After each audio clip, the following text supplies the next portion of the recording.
Thank you. First, I'd like to thank the Alliance for Regenerative Medicine for the opportunity to speak today. And a little bit about Affylmmune is that we are a privately held solid tumor CAR T company, and we are based in Natick, Massachusetts. For those of you unfamiliar with Massachusetts, it's about 25 miles straight out the turnpike west from Boston. It is well known at this point that we have not seen the success in solid tumor CAR T that we have seen in the hematological tumors. And it's really unfortunate because 90% of cancers are solid tumors. With the hematological tumors, you can target CD19 or BCMA, and you can wipe out all of the B cells in the body, and you can survive that. Unfortunately, with the solid tumors, if you wipe out all the liver cells or all the kidney cells in the body, you will not survive that. And so what I have here on the slide is the top 5 critical challenges that are facing solid tumors today. And the first is toxicity. All of the cancer antigens that are targeted for solid tumors are also present on normal healthy cells. And we've seen disasters happen when CAR T cells kill targets on normal healthy cells. And this has led to patient deaths and serious toxicity. Second big challenge is antigen loss and tumor heterogeneity. Unfortunately, your cancer target is expressed in varying levels or even not at all throughout the entire tumor. T cell exhaustion is another challenge. T cells, when they see antigen over a long period of time, get exhausted. They stop killing, they're not effective. The tumor microenvironment that surrounds these tumors is also very challenging for these T cells. There's a lot of inhibitory factors that stop their growth, stop their proliferation, stop their killing, and also compromised T cell trafficking. Many solid tumors are not vascularized well enough that T cells can even get into them to do the killing. So Affylmmune is a platform company that is tackling these challenges. And our mission is to become the first company to win approval in solid tumor CAR T. And you may be thinking, hey, you guys are only in phase 1, and you're behind a lot of other companies. Why do you think you can do that? And I'll tell you later with our indication strategy why we think we can catch up. Our secondary goal is to have something in our pipeline that targets all of these key challenges. We have a tune and track platform, and this is a technology on which Affylmmune is based. So tuning is the first part, and affinity tuning, what we do is we affinity tune our binders. We affinity tune that interaction between the cancer antigen and the CAR T cells. And this does 2 things for us.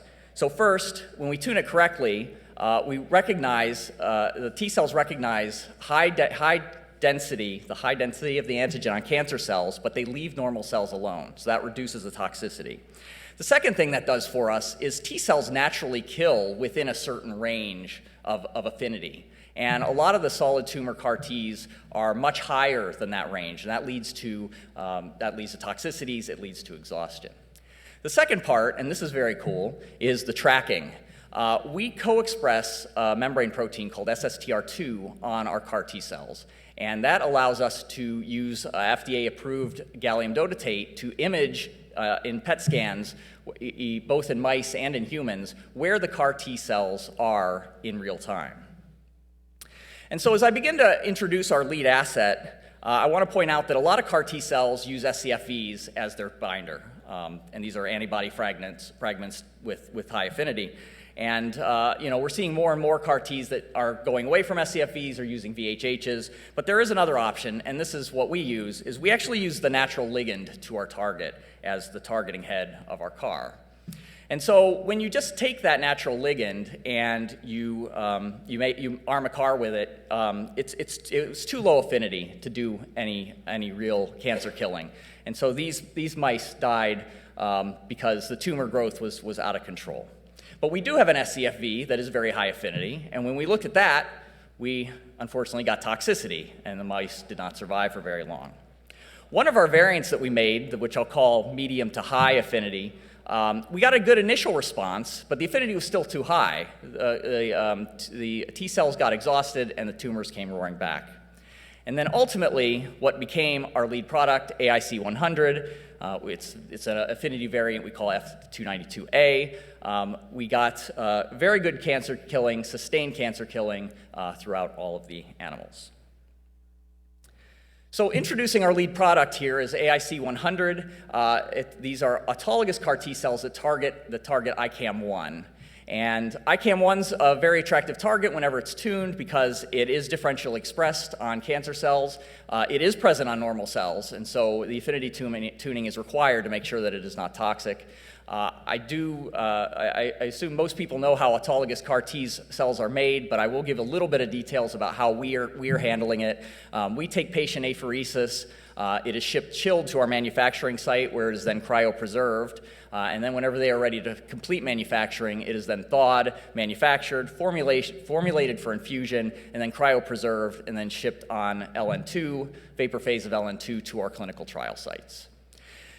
One of the reasons we went with ICAM-1, again, it's the differential expression, and here you see anaplastic thyroid cancer. You can see that the cancer lights up with a lot of staining, normal tissues less so, and it's not just in thyroid cancer, it's across a couple other disguised indications here where we have high expression in cancer, but low expression in normal cells. And then ICAM-1, again, we chose refractory thyroid cancer, and one of the reasons we chose refractory thyroid cancer is because it is an orphan disease, and it is our hope that we can get approval on a fewer number of patients in our clinical trial. ICAM-1 is a membrane protein, which it has to be for CAR T, but also it is overexpressed. And ICAM-1 also has a couple interesting characteristics that make it kind of a unique cancer target. It is upregulated in the tumor microenvironment, and when our CAR T cells engage cancer cells that are expressing ICAM-1, interferon gamma is released, and the cancer cells, in a defense mechanism to try to stay alive, downregulate their interferon gamma receptor.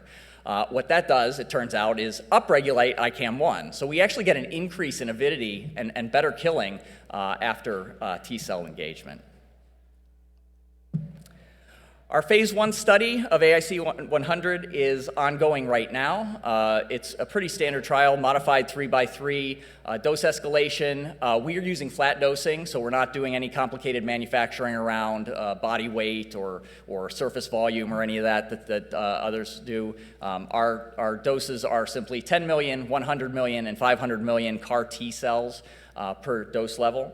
And we, of course, are piloting the imaging in the human study, and that is one of our major things that we're looking at. Being a phase 1, we are looking at safety and tolerability first and foremost, but we also want to determine the phase 2 recommended dose. We have a whole bunch of research objectives as well, being a phase 1, and our study is currently open on the East Coast at Cornell.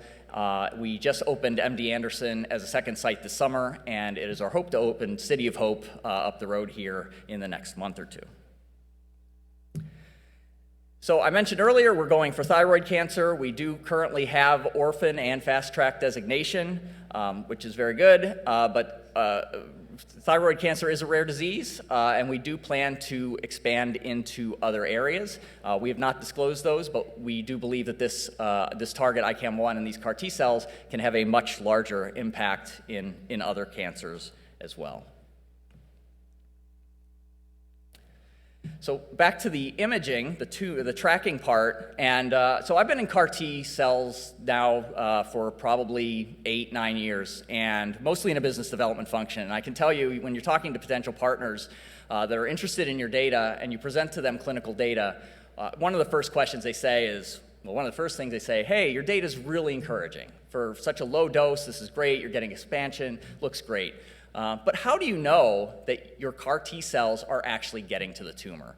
And this is tough because the only way that I know, other than Affymune's tracking ability, is to develop an assay called a FISH. And this is where you have to take a patient biopsy, slice it up, and then basically design probes that go in and find whether your CAR T cells are in the tumor. And clinical trial patients are very wonderful and very brave, and they put up with a lot of requests from sponsors like us. But when you go to them and you say, hey, I want to take a post-treatment biopsy, they're just like, oh, I really don't want to do a biopsy. So finding a non-invasive way to track these T cells was really important for us.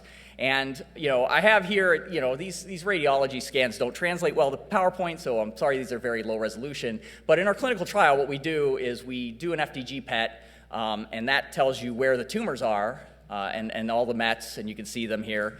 And then there's a washout period of 2 or 3 days, and then we do the gallium dotatate scan.